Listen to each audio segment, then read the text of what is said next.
అండి, welcome to our channel. ఈరోజు recipe వచ్చేసి క్యాటరింగ్ స్టైల్ ములంకాడ టమాటా గ్రేవీ కర్రీ. దానికి కావాల్సిన ముందుగా స్టవ్ ఆన్ చేసుకొని కడాయి పెట్టుకొని ఆయిల్ వేసుకోవాలి. తర్వాత అదే ఆయిల్లో మనం ముందుగానే కట్ చేసి పెట్టుకున్న ములక్కాయ ముక్కలు వేసుకోవాలి.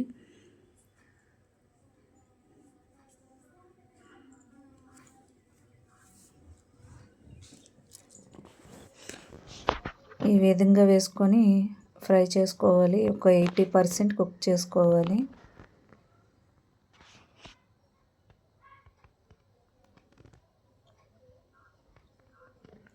ఈ విధంగా కుక్ చేసుకోవాలి. ఈ విధంగా కుక్ చేసుకున్న వాటిని ఒక బౌల్లోకి తీసుకోవాలి.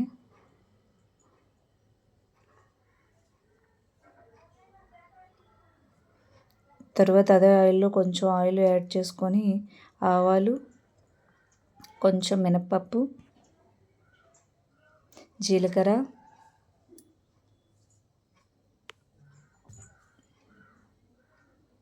వేసుకొని ఫ్రై చేసుకోవాలి. తర్వాత కొంచెం కరివేపాకు కూడా వేసుకొని ఫ్రై చేసుకోవాలి. ఈ విధంగా ఫ్రై అయిన వాటిల్లో మనం ముందుగానే కట్ చేసి పెట్టుకున్న ఆనియన్స్ వేసుకోవాలి.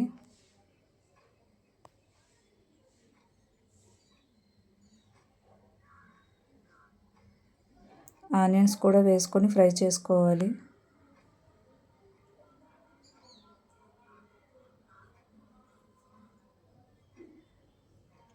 ఈ విధంగా ఫ్రై అయిన తర్వాత మనం కట్ చేసి పెట్టుకున్న పచ్చిమిర్చి కూడా వేసుకొని ఫ్రై చేసుకోవాలి. ఈ విధంగా onions golden brown colour fry అయిన తర్వాత అల్లం వెల్లుల్లి పేస్ట్ వేసుకోవాలి. అల్లం వెల్లుల్లి కూడా బాగా ఫ్రై చేసుకోవాలి. ఈ విధంగా ఫ్రై అయిన తర్వాత మసాలాలు వేసుకోవాలి. సాల్టు, కారం, పసుపు, ధనియాల పొడి, జీలకర్ర పొడి వేసుకొని బాగా ఫ్రై చేసుకోవాలి. ఈ విధంగా ఆయిల్లో ఫ్రై చేయడం వల్ల టేస్ట్ అయితే చాలా బాగుంటుందండి. మీరు కూడా ఒకసారి ట్రై చేయండి. ఈ విధంగా ఫ్రై అయిన తర్వాత మనం ముందుగానే కట్ చేసి పెట్టుకున్న టమాటా పీసెస్ని వేసుకోవాలి. టమాటాని చిన్న చిన్న పీసెస్లా కట్ చేసుకోవాలి.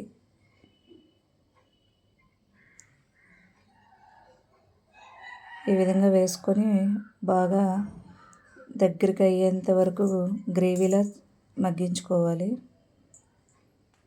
ఈ విధంగా మగ్గిన తర్వాత ఒక 2 టమాటాలని పెద్ద పెద్ద పీసెస్లా కట్ చేసుకొని వేసుకోవాలి. ఈ విధంగా పీసెస్ అక్కడక్కడ తగులుతూ ఉంటే టేస్ట్ అయితే చాలా బాగుంటుంది ములక్కాయ కూరలో. మీరు ఒకసారి ట్రై చేయండి ఫ్రెండ్స్.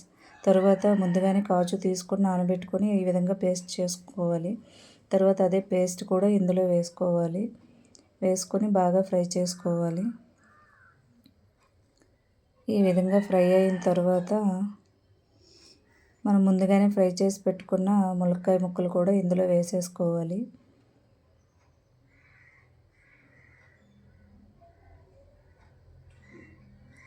ఈ విధంగా వేసుకొని బాగా కలుపుకొని కొంచెం వాటర్ వేసుకొని ఉడికించుకోవాలి.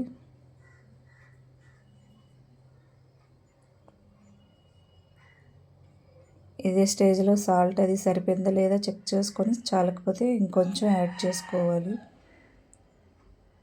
ఫైనల్లీ మూత పెట్టుకొని ఒక 15 మినిట్స్ కుక్ చేసుకోవాలి.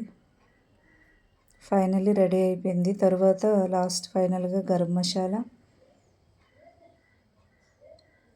కొంచెం వేసుకొని కలుపుకోవాలి. తర్వాత కొంచెం కొత్తిమీర కూడా వేసుకోవాలి.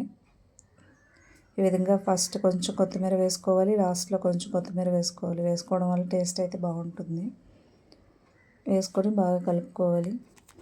ఇంకొంచెం దగ్గరికి అయ్యేంత వరకు కుక్ చేసుకోవాలి. ఫైనలీ రెడీ అయిపోయింది ఫ్రెండ్స్, ములక్కాయ టమాటా గ్రేవీ కర్రీ.